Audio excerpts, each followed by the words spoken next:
Welcome, everybody. It is IKYA Live, your world news from the spiritual perspective, and the only show that brings you spiritual advice for the real world. A reminder that this work really matters when more and more people can hear it and take it in. So please subscribe to our YouTube channel down below and share this link even now so that more people can join IKYA Live this evening.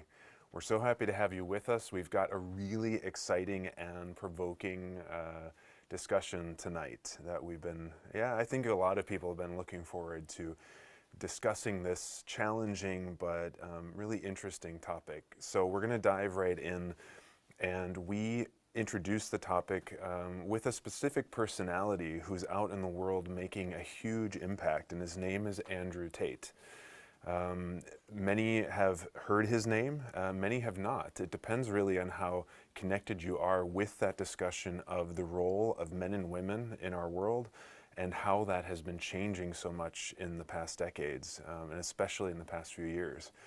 So we presented the question as, is Andrew Tate actually really toxic in this discussion about the roles that men and women play? And I think you're going to be pleasantly surprised by the perspective that IKYA brings, but it's really important that this be a discussion. So we want to remind you too that your questions and comments and reflections on the discussion tonight are vital to this becoming a living conversation that can go beyond this video tonight. So again, if you're with us on Zoom, please write to us your question and we will then ask you to unmute yourself and ask it live. We've also got people here live in the audience who will be asking questions. And if you're on YouTube, please go ahead and write comments, and if we can, we'll try to work those in as well. So it's an open discussion here at IKYA Live, and we're so happy to have you guys with us.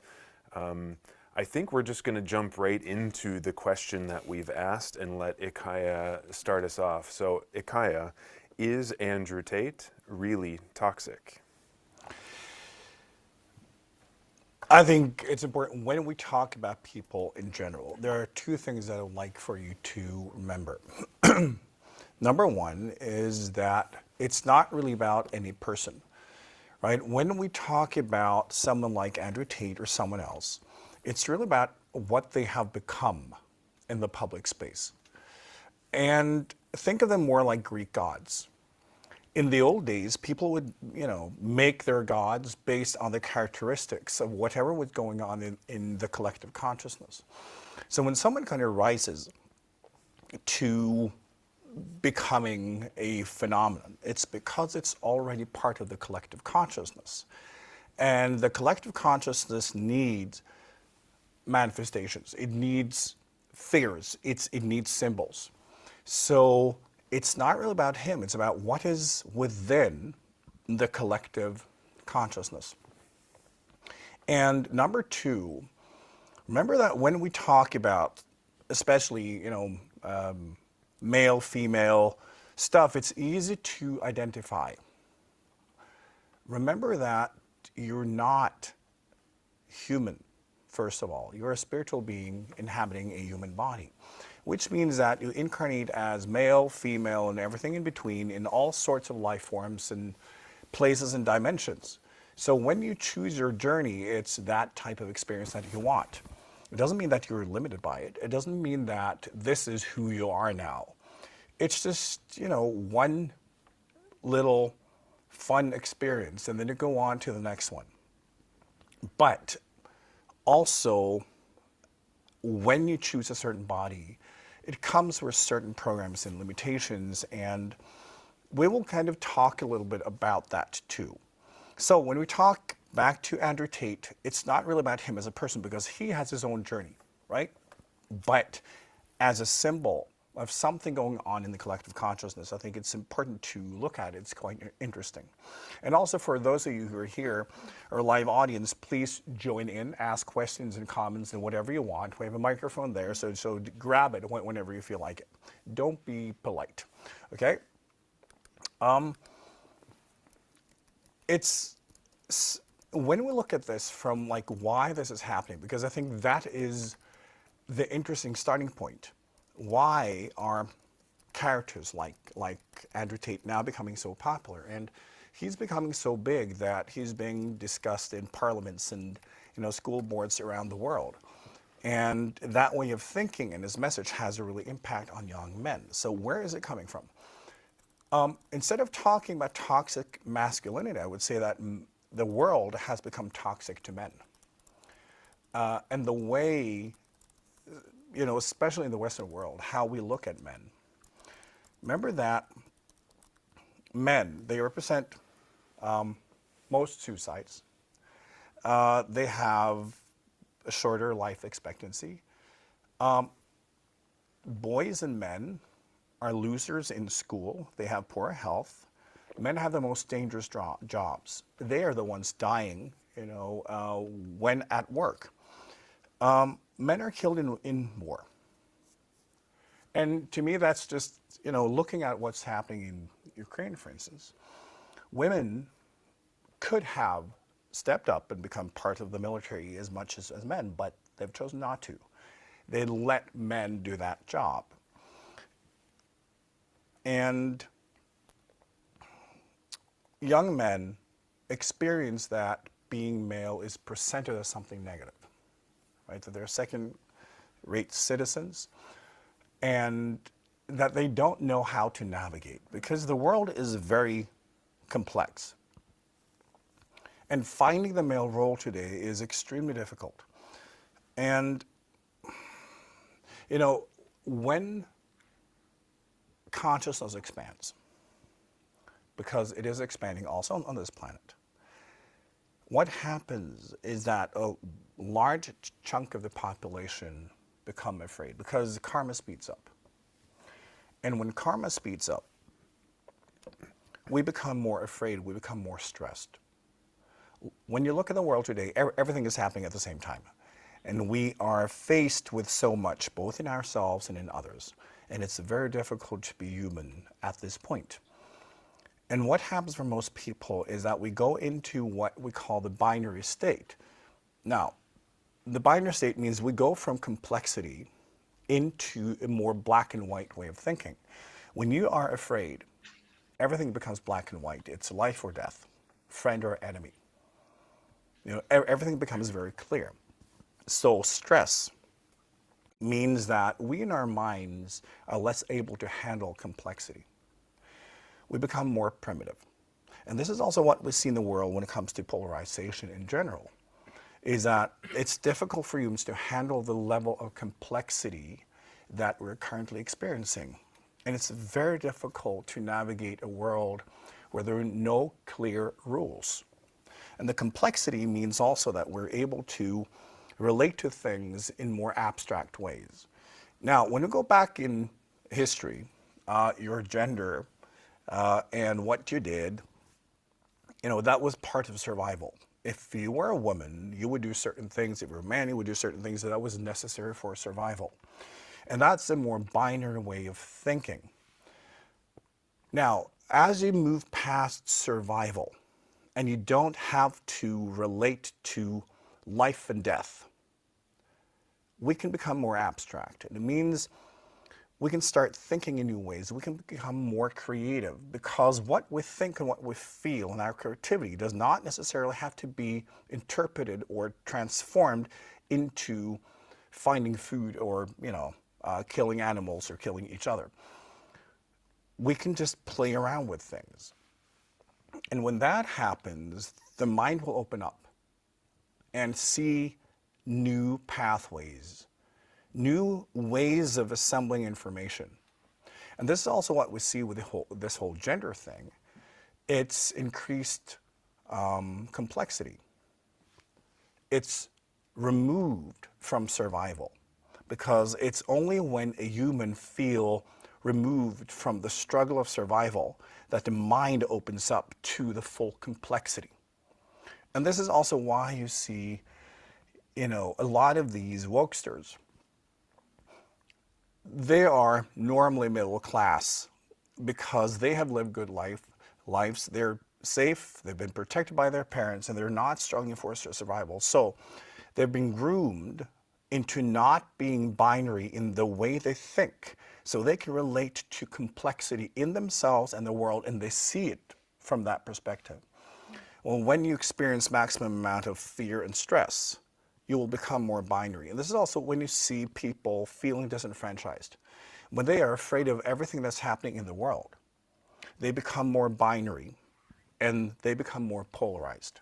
And they want to have the right answers, right? Right and wrong becomes so important. Labeling things correctly becomes extremely important because they feel that their lives depend on it. So when someone expresses complexity, that becomes very difficult to deal with, right? And we must respect that. It comes from fear. And it's also important to understand that whenever we enter a new space spiritually, like also on this planet, we're not competent, right? We encounter new levels in ourselves that we haven't figured out yet. We haven't mastered them. That's the whole point in taking a step forward spiritually, is that you enter a bigger space with new opportunities, new ways of experiencing yourself in life, and you have no idea.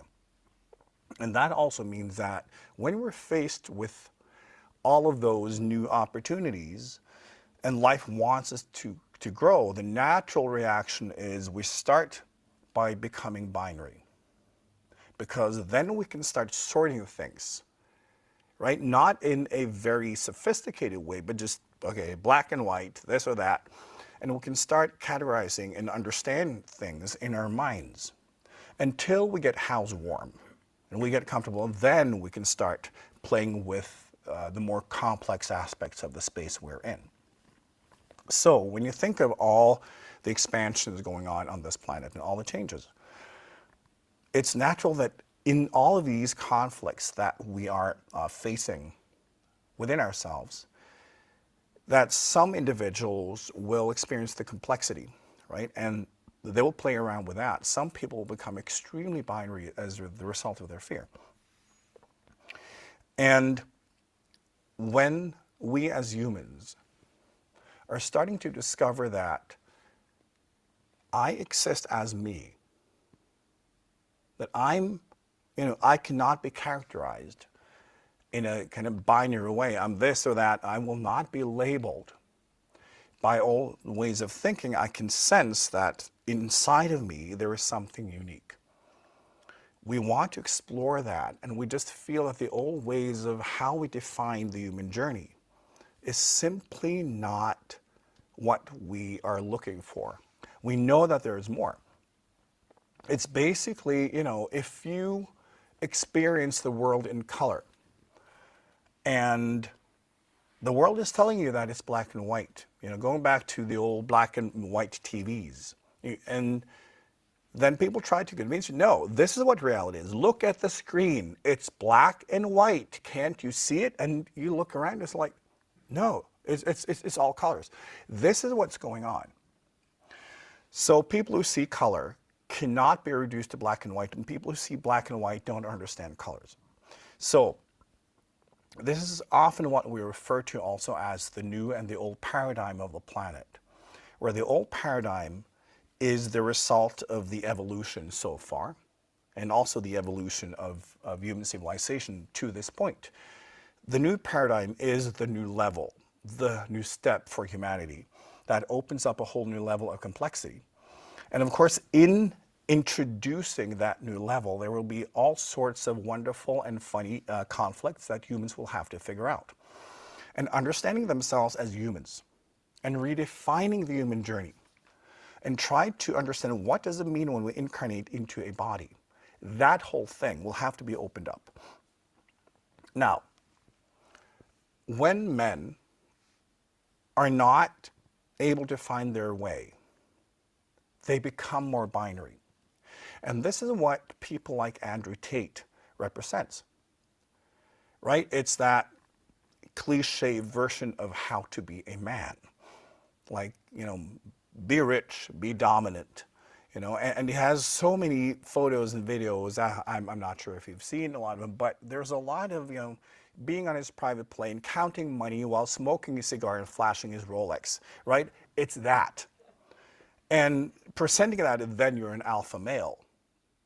And you're just like talk degradingly about everyone but yourself, like lower on the ladder, and you kind of, it's all about putting women in their place and people who have no success. And part of this as well is, remember that a lot of young men today, they have been raised in a kind of feminist space, dominated by women and female ways of thinking. And they feel that there's something wrong because, number one, there's nothing wrong with being a male. There's nothing wrong with being a classic male. And when they feel dominated by women and also, in a way, abused by women, how to define yourself a man when you don't have male healthy role models when you grow up. How do you do it? You look for the most cartoonish, cliche version, right? It's that kind of, manly man, strong man with money and, all of that. That's where it's coming from. And we'll also look at what are feminists saying, what are women saying, what do they dislike most about men? Because you live in a polarized state in your brain, you will go for whatever women are saying is wrong with men, and that becomes right. So you can find empowerment through polarization, right? So you have that listening to whatever women criticize men for, combined with the cliche idea of masculinity. So there's an absolute lack of positive male role models today. And, when we go back a couple of generations, men who grow up in the modern world, they still had very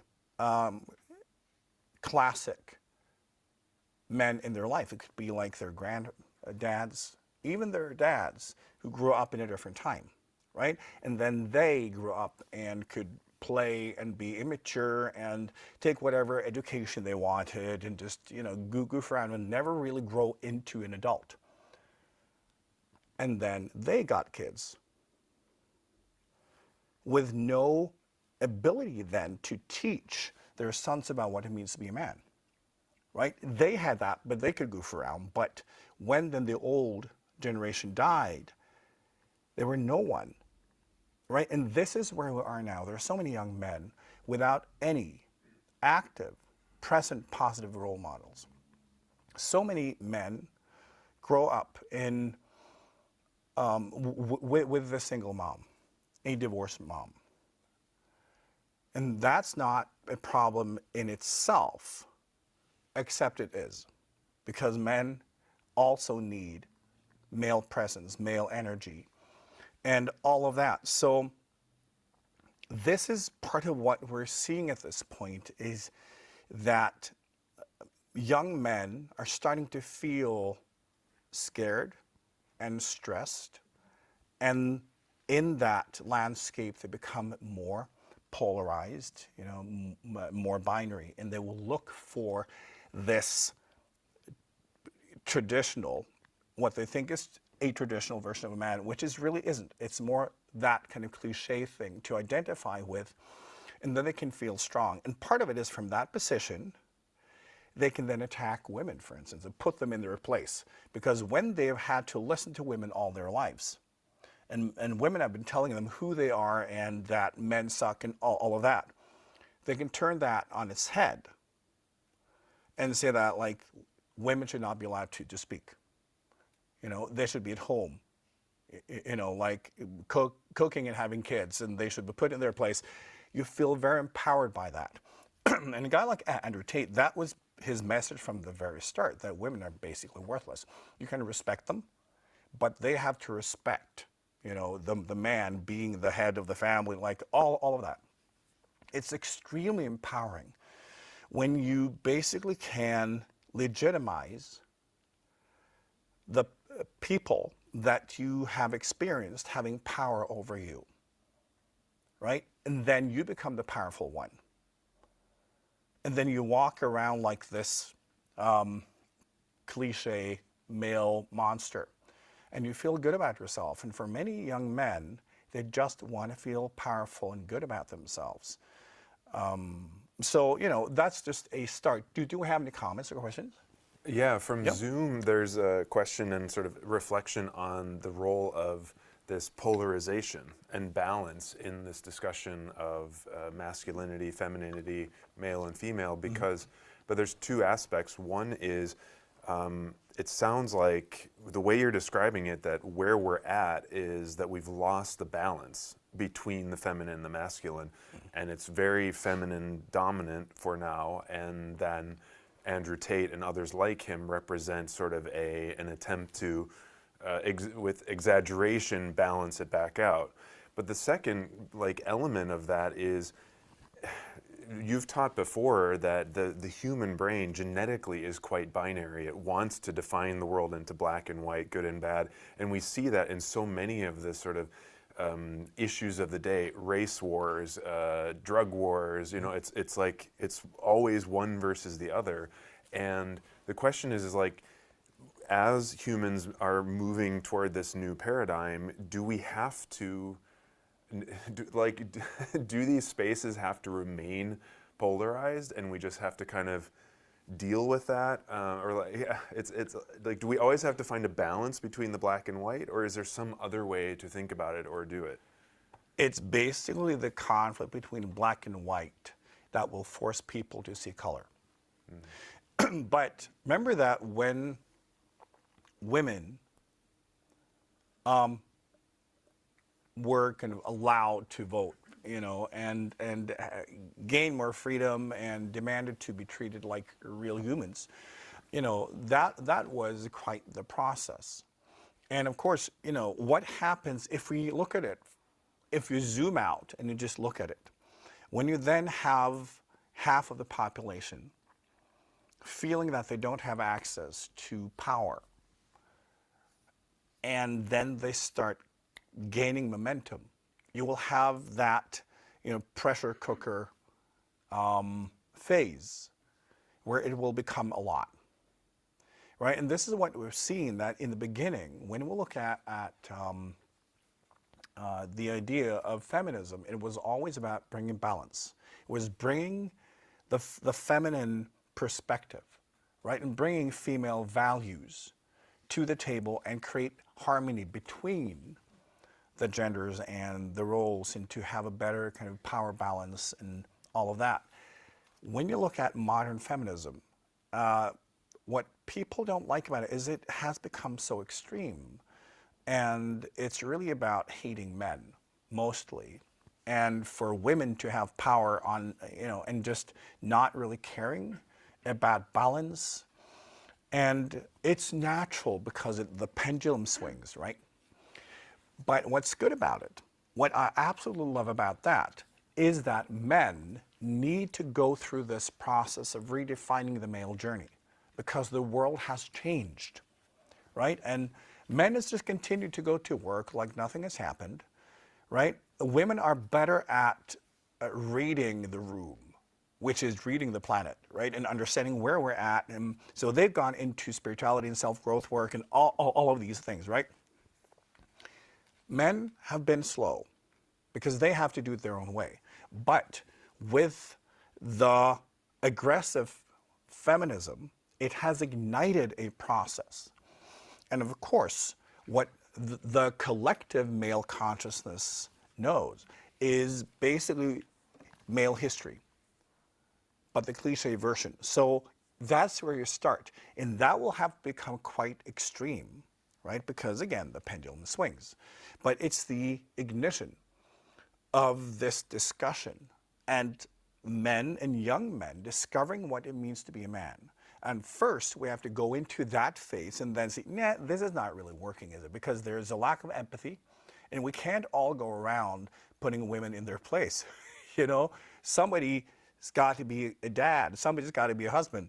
And we can't just like focus on being rich and dominant because not everyone can do that.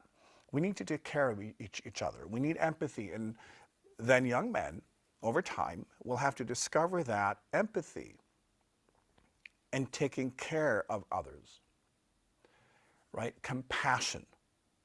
And that is true leadership. And when you look at those of you who've had positive male role models in your life, you know that those are the characteristics. It's that ability to project safety, to project that everybody is included, and I will take care of you. I will bring you safety, right? I will see you. I will make everyone feel like they're part of, life, part of the family, and make sure that everyone, has the best conditions to express themselves. Is like when you see a dad, a masculine, strong dad with, his daughter, and how he wants her to be that princess or whatever she wants to be and to express herself, right? That level of compassion and empathy and love and that strength and that willingness to do absolutely anything to provide for the family, those are the male qualities. It's not dominance, right? The difference between, when you look at how I define the true alpha, and because there's a lot of talk today about the alpha male and the beta, but when you actually look at animals, when you look at wolves and, typical pack animals, the true alpha never has to fight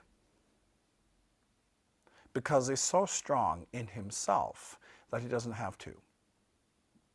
He will never have to kind of tell other, members of life, I'm dominant, I will beat you up, because his energy is enough, because he's self-asserted and calm. And his job is to diffuse aggression, to bring calm, to bring comfort, so that when there is conflict, his energy will calm everyone down. The betas who want to have his position, they are the ones fighting amongst themselves and trying to be the big man. But they don't have that energy, right? Where you simply stand in your own energy, your own power. So all of these influencers, now there are hundreds of them, trying to sell the story of, dominating, making money and putting people in their place. That's not the leader, that's not the alpha. It's the mature man who has grown into the understanding of the male energy and that of responsibility and how to nurture, how to be in a state of absolute empathy and be someone who takes care of other people, not dominating them, right? But we're not there yet. Now, the young generation of men without any guidance, they're just trying to figure it out because they can feel that this is out of balance. And it is.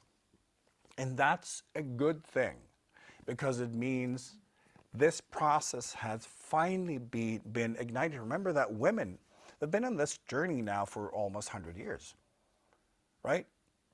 And men have just like continued. Men have to reinvent the male journey. And this is the start. So now we start with, the cliches and all of that. But in a generation or two, we will start moving towards an understanding of the male energy and the male presence in the world and what that actually means. So this is absolutely necessary. And also when you look at characters like Andrew Tate, he just mirrors where the collective consciousness is. He's become a billionaire with, his narratives and turning it into a business model and a pyramid scheme and whatever.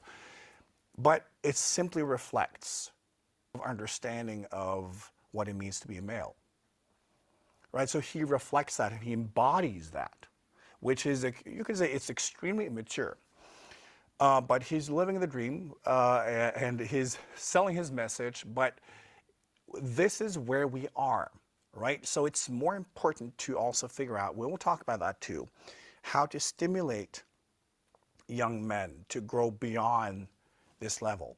But if you could see it again in a more macro perspective, you can see the movement of the female energy and the awareness of women redefining and owning their own journey. And then the males will have to react to that, polarizing themselves to get a starting point. And from there, they can mature.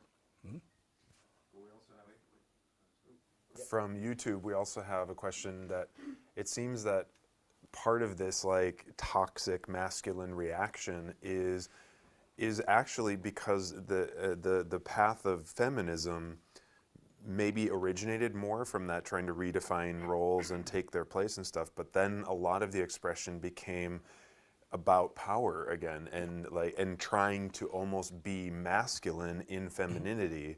My colleague here, IKYA, he is one who's been exploring like getting in touch with his feminine side as a man. How do we like look at, because the thing is like, as you say, we all have a place, male, female, it all has a place in our world. And yet it's like in our explorations, it's almost like we have to go to the opposite extremes and kind of push each other almost off a cliff in order to understand anything. Yes, there is one aspect here. And again, what I'm going to say now may sound very controversial. Please try to not identify with any gender and just try to look at the human journey, right? Remember that the human life form is an ape. It's a primate. It's an animal. So we have all of these animal characteristics and behaviors and DNA. And we also have like a slightly higher level on top of that. That's just the icing of the cake. But the cake itself is a monkey, right? And we just have to relate to that. So now, in this whole landscape, one thing that is not talked about enough is that women are extremely aggressive. Women are often more aggressive than men, but they display differently. Like men often have more physical aggression, but women, they have social aggression. They have many different kind of psychological weapons in addition to physical aggression. Now, when you look at abusive relationships, they're normally equally as abusive. It's not just men. And you would be surprised when you look at statistics, how many men end up in the hospital because of physical violence from their female partner. It's a lot. I think in the UK, if I'm not mistaken, they say it's almost 40% of domestic physical violence is represented by men coming to the hospital for treatment. So women are physically violent, but where women dominate completely is the social aggression, and you could say social violence. And that's through manipulation, it's character defamation. It's you know, as many men know, females can be very critical of whatever a man does and criticize continuously and nag. And throughout history, men have kind of learned to just like, okay, like the wife is just like yapping away and criticizing and attacking me continuously. And that is also violence. It's part of the female violence strategy. And, you know, that is also a part of it. So now, this, when we go back, I always like to look at things from the evolutionary perspective. Now, remember that, again, when we look at the male-female relationship from an animal perspective, for procreation, you need the female eggs and the male sperm. As we know biologically, when a woman is born, her eggs are already there. Nothing she can do about it. Male sperm is produced continuously and will basically be produced based like where he's at in this moment. So when you look at male and female behavior from the very start, when men try to achieve and they build their characters and and they have success and they go to war, all of these things, that will make them more attractive. Because then they are displaying characteristics that then will be part of what they bring to the table. Now, women can't bring anything to the table because their eggs were there from the moment of birth. Nothing she does will change that. It doesn't matter. And how can a male recognize the quality of her eggs? Her beauty. There's a direct link. I'm not talking about, that what we're attracted to is body types and all of that. It's not. It's symmetry. A beautiful woman will have excellent DNA. It will be a healthy person. So, a woman's beauty have been her strongest asset. And then, for males, it has always been their achievements. That's been how things have been working for hundreds of thousands of years. Now, what women needed to do then is to protect their eggs and make sure that she will get the best man. And how does she do that? By rejecting men. By saying, no, you're not good enough. And what will a man normally do? He will go out and prove himself and come back. So, it is part of the female strategy to reject men, to criticize and say, no, you're not good enough. And for the man to really try to conquer her by going out into the world and becoming something. This has been part of every human culture since the dawn of time. So, women have learned, and this is now also part of the female programming, to attack men, not to put them down, but to inspire them.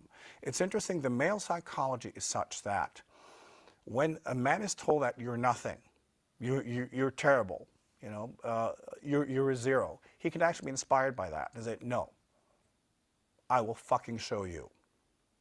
If you tell that to a woman, she will not respond the same way.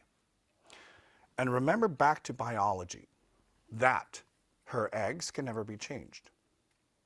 So, in communication, everything becomes personal because this is what you've got. You can't change that. So, any criticism becomes personal because it's about who you are and you can't change that because you cannot change your eggs.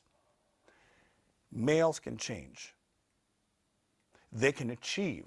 They can become someone else, which means that for a male, criticism is not personal, normally. They can see it as, right, they're talking about what I do, I can do better. But a woman, from this point of view, cannot ever do better. So when one is criticizing her, you're basically criticizing her eggs. They're not good enough. She can't do anything. So in the female communication, it's about like positioning yourself socially to sell your eggs. My eggs are the best. So I am the best. Look at my beauty.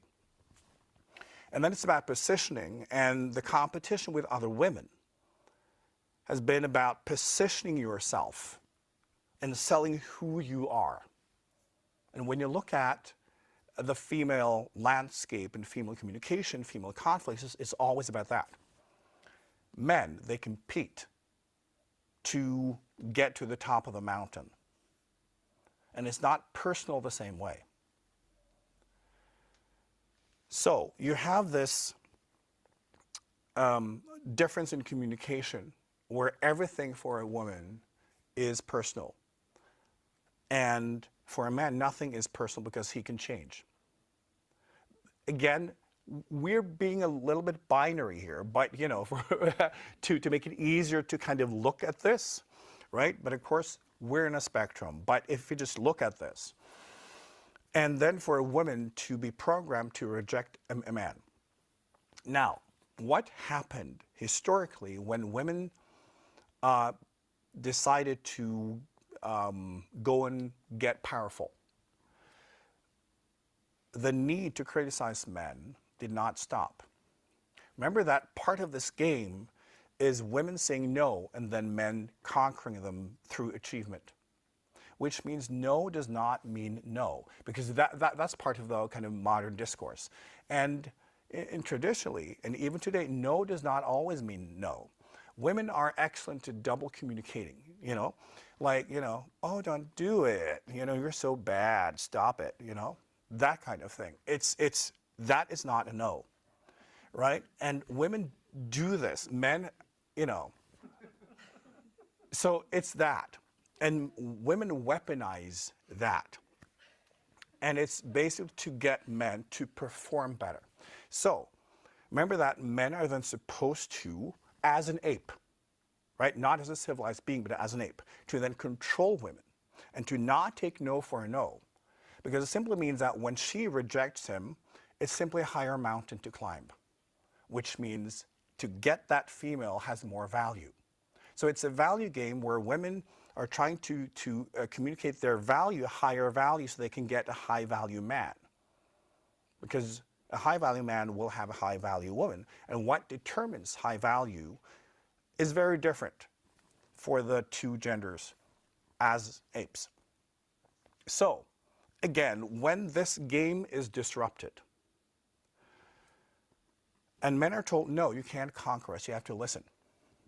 Women will not stop the criticism because that is that is not supposed to happen. Men are supposed to respond in this game. So when women are then rejecting and criticizing and men just sit there, women continue. So from a biological standpoint, it's quite logical that the discourse, especially from the feminist side, has become increasingly aggressive and hateful. From a genetic point of view, it's women trying to communicate that men are simply not good enough, right? Based on a different understanding of what a man should be. So they basically, through criticism, are trying to inspire men to do better. That's a biological communication. But men has at the same time been told you can't respond. So they've got nothing. And they don't know how to navigate this. So men then say, oh, right, the old game. We have to go back there. I have to put her in her place. That's what she wants. And a lot of women actually want that. It's not politically correct, but most women would be happier in a relationship with a traditional man. And they think often, that they're happy on their own doing this or that, but there is absolutely no science that supports that. And also, men and women, once they've had their career and all of that, they want kids. They want to be home with their kids. They want a traditional family. And often those women are happier because we have this biology, right? It's not a problem. It's a gift.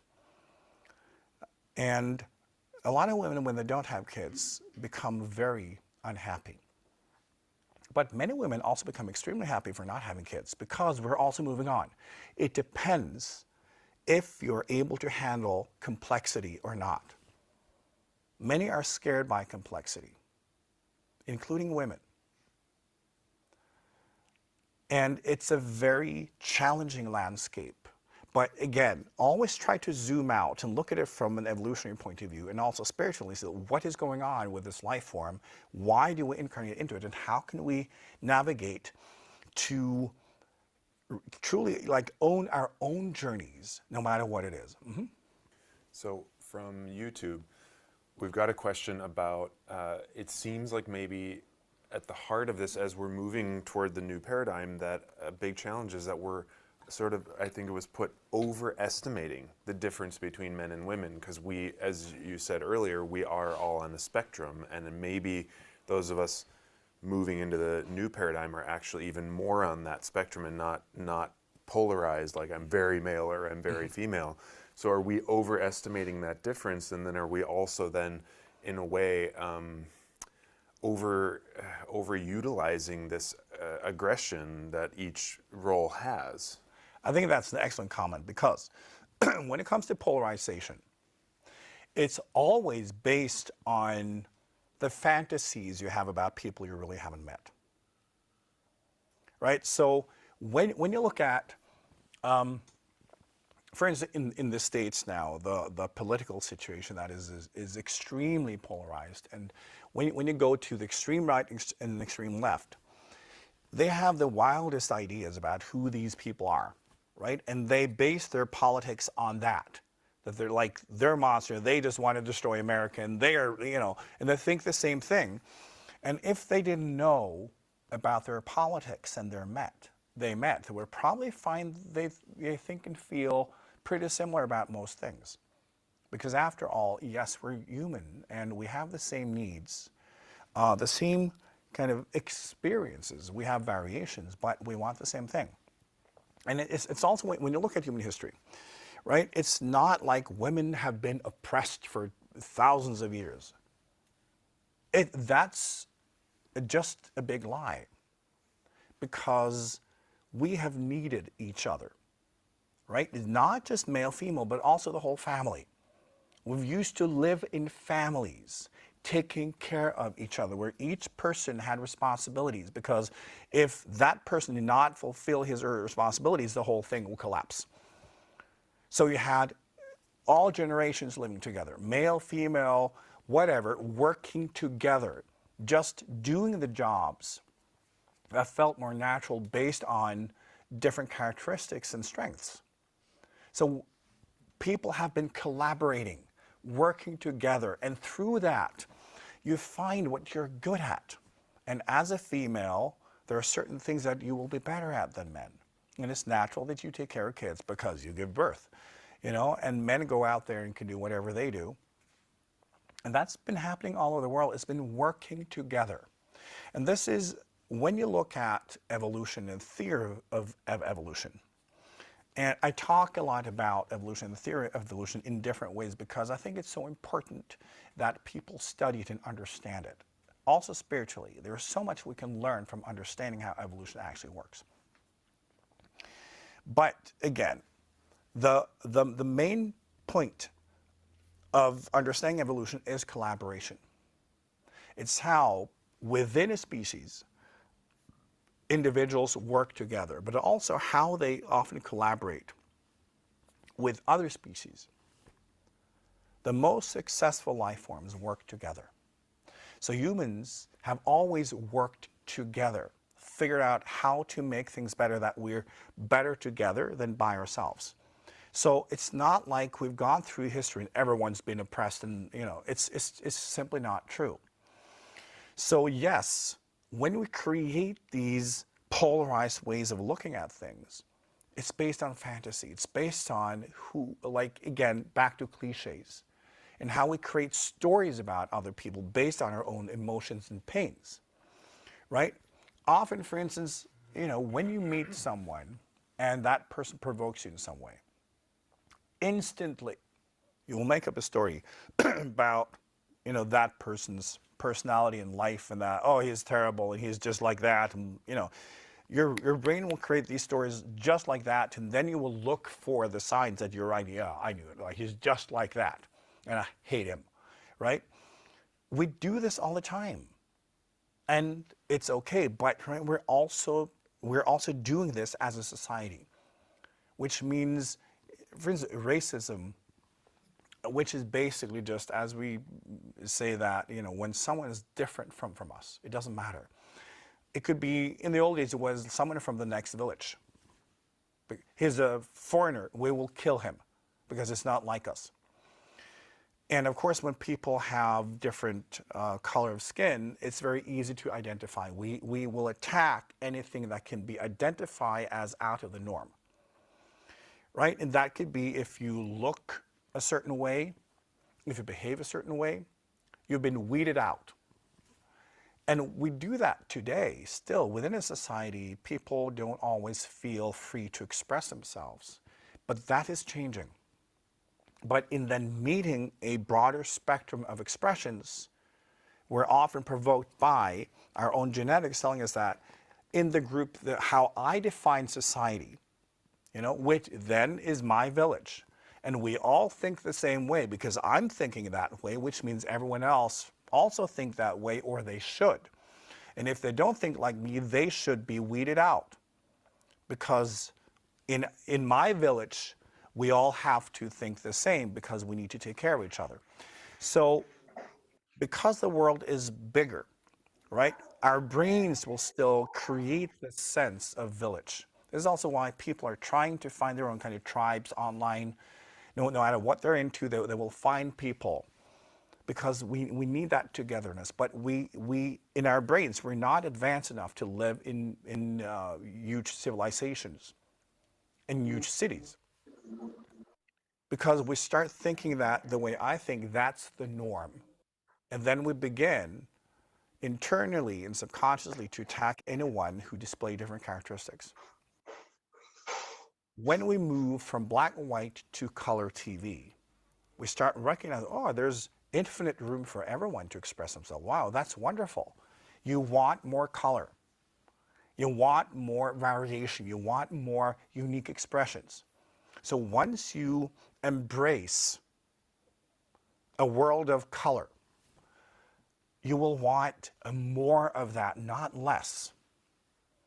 Right? But if you live in a black and white world and then you just see a speck of color, that does not belong there. So remember that we're not very advanced as a life form. It depends on the consciousness. But yes, we are all the same. And that is also what we have to figure out when we go through all of this childishness, because this is childish, right? But it's a start. We have to start somewhere and then grow the fuck up, and we will. But then we will find out that just like within a family,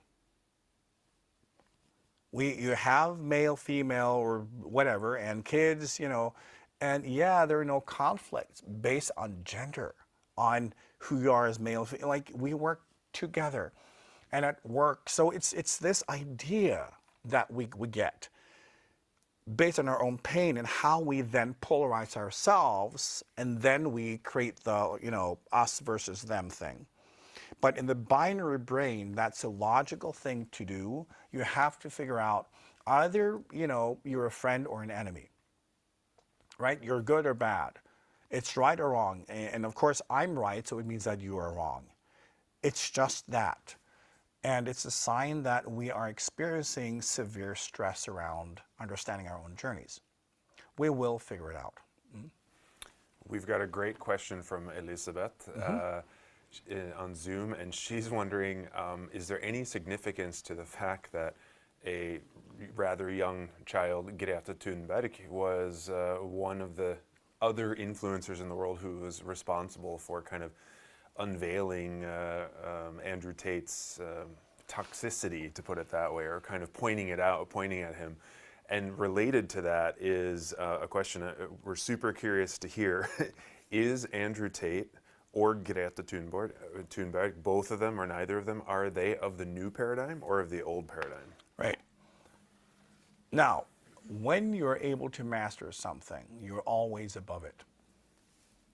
Think about it. To really be able to utilize something, you need to be at a level where you can actually utilize it. You're not a beginner. So it means Andrew Tate as a spiritual being, remember that, he as an individual is also on his own spiritual journey. And for him to do what he does, it means that spiritually he's far beyond it. Otherwise, he couldn't so easily figure out how to turn this into something successful.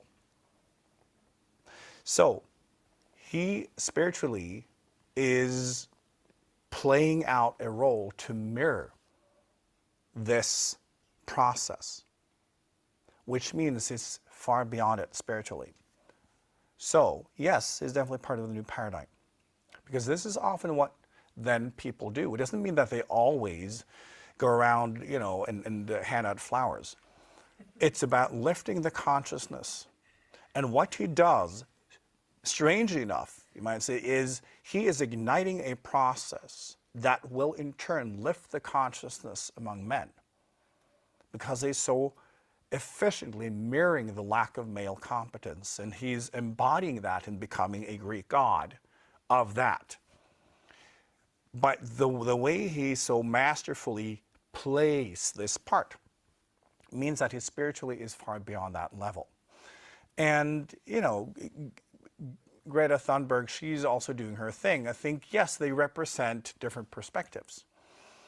And it's an interesting mirroring and triggering between the two of them, right? That the response he had to her tweet, like the photo was what kind of triggered him being arrested and all that. But that being said,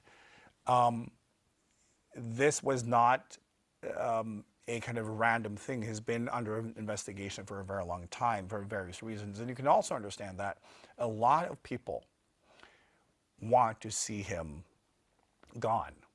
They want to weed him out because he represents, he's a disruptor, and that's not always popular. So, he's also creating a bit of problems for himself. So that will have to work itself out. But yes, I think it's kind of funny how the meeting between the two of them played out. Mm-hmm. So from Robert on Zoom, we have an interesting reflection. He says, when men don't get a response when they act out their male role that maybe had worked before in their life, and also don't get balanced mirrors from women, he sees that men often become gender mutilated, he calls it. And in other words, they're forced to go deep within themselves to find their own femininity. And let's see, in their own beginning puberty inside them, without can work out the feminine aspect. Those who search inside get a lot of confused physical expressions when they themselves try to be a woman, for example, or without women in life as a mirror. Could you talk more about that? And actually, that was somebody on YouTube also talked about that, wondering sort of what is the relationship between physical strength, the alpha energy, and the male expression. There is a lot of that sort of question about expression in this discussion as well. Yes. I think it's important to look at the difference between a survival consciousness and a consciousness beyond that. As I said, like when you are in survival, it's about doing what's necessary to not die, right? And it's coming from that perspective where the traditional male role was absolutely necessary. When we live in a modern society, it's not necessary anymore, which means, again, that we can move into complexity, and then both males and females discover that, oh, right, we have the spectrum of energies. That the male body can channel female energies and the female body can channel male energies. It's not just based on chromosomes. It's energies. And as spirit, as soul, we don't have gender because we are complete. So we can channel all different energies. And yes, when men are being rejected by women, there are basically two ways. You can implode, right? And part of that can also then be moving into the more kind of binary way of looking at things and finding empowerment there. But you can also, yes, then set yourself free from that game and discover a fuller spectrum within yourself. Now, this is also spiritual. One of the reasons why people are choosing to live as single people spiritually. Remember, like we can say from a biological standpoint, that's not a good thing because it means that not enough people are being born. We can say that, yes, enough people are being born at this point, but just a weighted generation. But when we choose to be ourselves, not relate to someone else, it's sometimes easier to discover the spectrum and complexity within oneself. And many people, when they find that, they don't feel that they can be with a partner. Because then it's like when you have two people and it's very complex, and then you're trying to figure out your roles, that's the relationship stress that many young people feel today, so they just give up. But we are at this point of human evolution where the vertical consciousness is starting to wake up, which means that we have to go beyond the ape, right? Meaning that we have to begin to understand that we're not this. We're spiritual consciousness in expression. And simply because I'm in a certain body, it doesn't mean that I can only do certain things. That's as silly as saying because your car is red, you can only drive certain streets. If it's blue, well, you can drive somewhere else. And we are starting to discover that's bullshit. I am me. I have to unpack what that means with my kind of variations and strengths and weaknesses and figure out how do I walk my path as a human, not based on kind of pre-programmed characteristics or labels, but with the absence of that, so I can explore my own journey the way I want it to be. And for many people, being single means that they have the opportunity to do that. And that's messy, where humans are at this point. But it's also part of humans becoming more advanced so that we can then also reinvent what it means to be in relationships. So again, humans are in this space of accelerated evolution, where everything is changing fast and we will have to reinvent ourselves in so many different ways.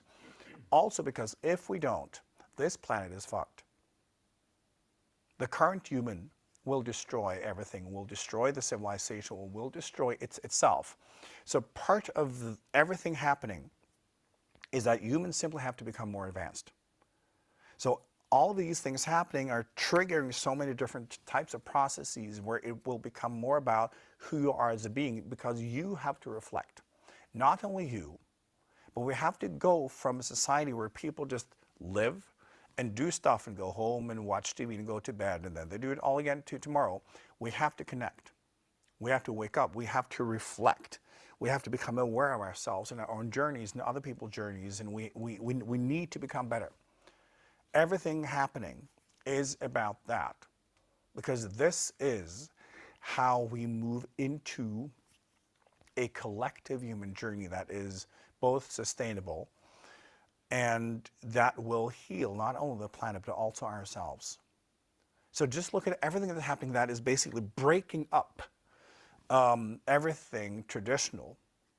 And the response is that many will try to hold on to the binary way of thinking because that feels safe when we are stressed. But it's that, you know, 2 steps forward, 1 step back. It's that 1 step back. But it simply means that we're still moving forward. The reason why these things are happening is as a reaction to an expansion that has already taken place. So the door has been opened. Humans have been kind of placed in a bigger space. And now for a few hundred years, they're going through kind of that frenzy of trying to figure out who's who and what's what and how to do this human thing. But humans will get there. But it's absolutely necessary to have this phase of accelerated evolution because the alternative is a lot worse and we don't want that. Mm-hmm. I think we can take kind of a conclusionary question from Elizabeth and Sara, who both wondered, you know, really IKYA Live is about looking at the events happening around us from a higher perspective and looking also towards solutions. So they ask, you know, what can all of us do, but especially women, what can women do to support young men and all men in finding balance in this sort of discussion that's ongoing? I think there are several things we can do. I talk about this a lot in general, but being a role model as a human, you know, Because that's really what it's about. It's back to, you know, these young men, they need positive role models, but not just men, also women. And show what like the true feminine power is, because remember that normal people, if that even exists anymore, traditionally, men has had the experience that there are certain women that can make them feel like men. And there are certain men that can make a woman feel like a woman. And that's when they carry that kind of strong energy of themselves, right? And the male or female energy. But as we also talked about, we are similar. We're all atoms, we're all souls. We go through all sorts of incarnations and life forms and dimensions. And we share that journey, you know, and yeah, you incarnate as a woman, you incarnate as a man, this or that. And it's endless. There is more that kind of connects us than divides us. And I think that is also important for these young people, also young women, to see. And I think also people also struggling with gender, and when they're on that whole journey, simply showing that we can be role models as humans. And if you're a male, well, be a role model. If you're a woman, be a role model in that. If you're like something else, you know, if you identify as whatever it is, be a role model of that. Because that's what people need. Not just young people, but also older people. The world needs guidance. Many people have lost their way because it used to be about collective pathways. And we would all march together. And now that march has been canceled. You're supposed to find your own path. And that is so confusing for so many people, and just walking like, you know, looking for a drum, you know, so they know how to march, and it's not there. And we have to show that, no, we've passed that point. You have to be you. So I think showing the spectrum of being human, showing empathy, showing understanding, seeing people, no matter who they are, giving them comfort, being compassionate and patient and strong, and show competent living as a human. Because yes, there are no differences between men and women, really. They're like variations. We all need each other. Collaboration, working together, co-creation, that's been human evolution. And it's not about to stop now, it's about to begin on a whole different level. But we need role models. And so my advice is that all of us can take the responsibility of being a role model a lot more seriously. In every situation, are we setting the standard? And are we living up to those standards ourselves? And to me, when it comes to being a role model, it's not just when people are watching, right? Your sense of ethics show when nobody's watching. It's so important today that we grow a backbone, and that it's not about what we can get away with, but that we'll live a life that can be seen, that other people find inspiring, that comes from strength and honesty and authenticity, right? And you find that in yourself when you relate to who you are, and you're loyal to your own essence.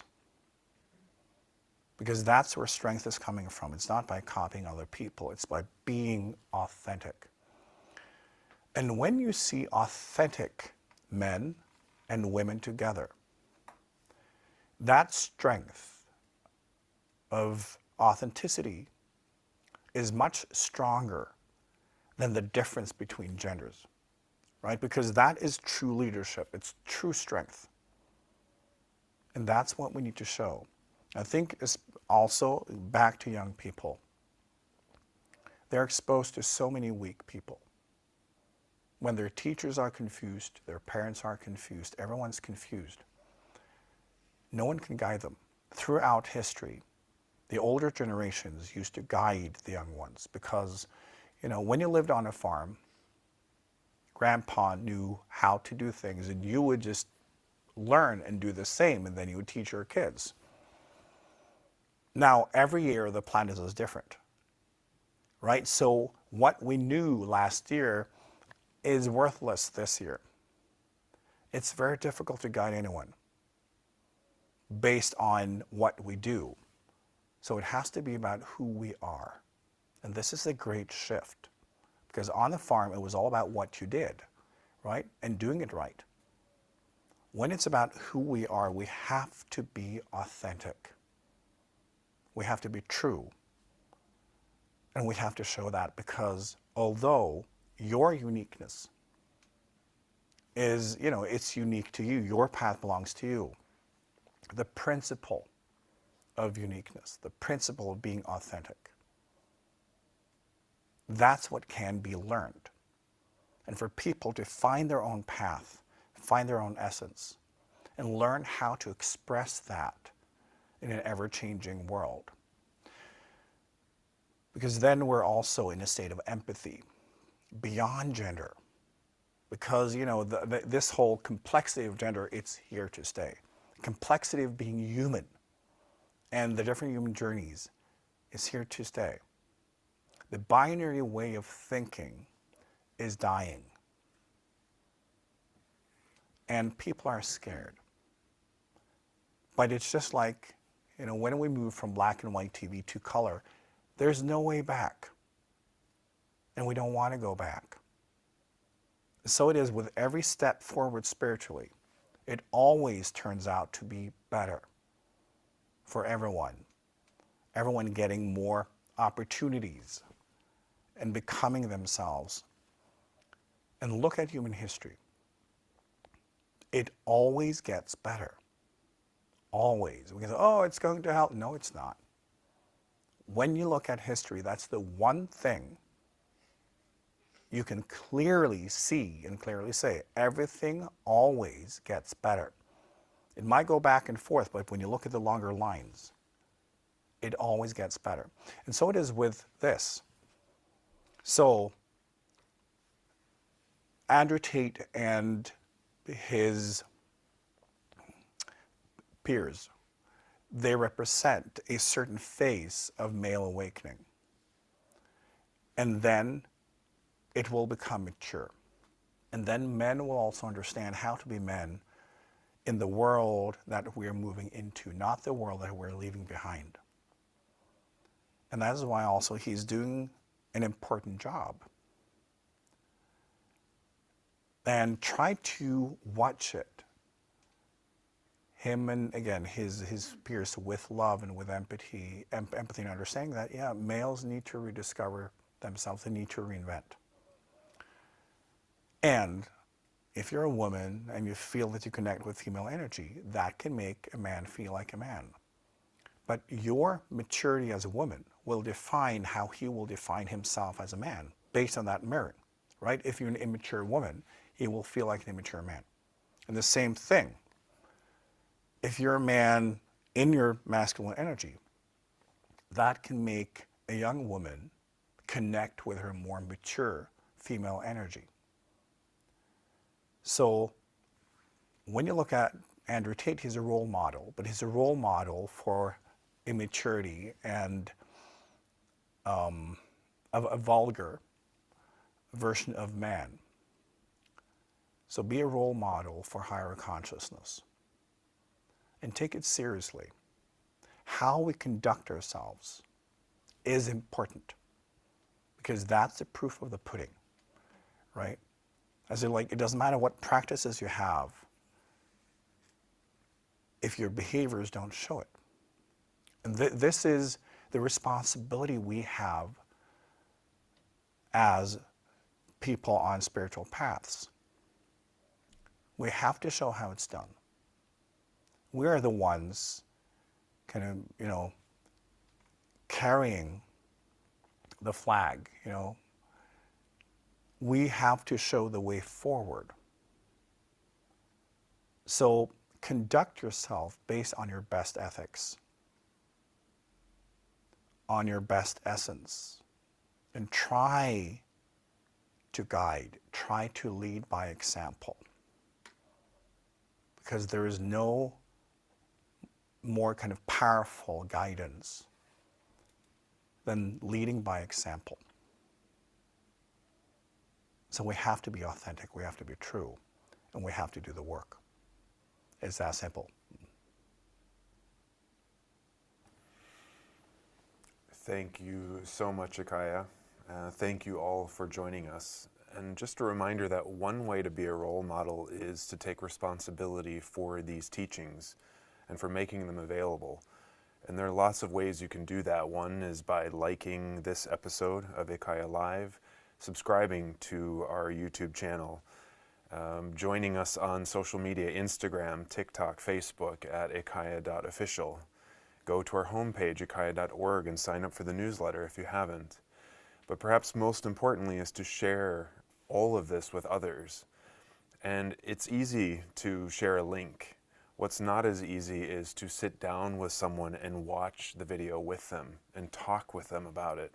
What's perhaps not as easy is for older people who aren't as, or younger people who aren't as technologically oriented, to help them figure out how to use YouTube, how to subscribe to our channel on YouTube, how to themselves sign up for our newsletter and follow along.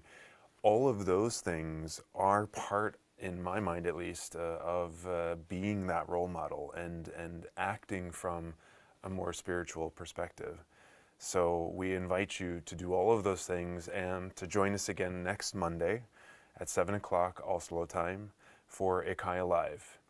But until then, a big thank you from all of us here at IKYA Center in Oslo. My name is Andy. I'm your host and operations manager here, and we look forward to seeing you next time. Thanks for joining us.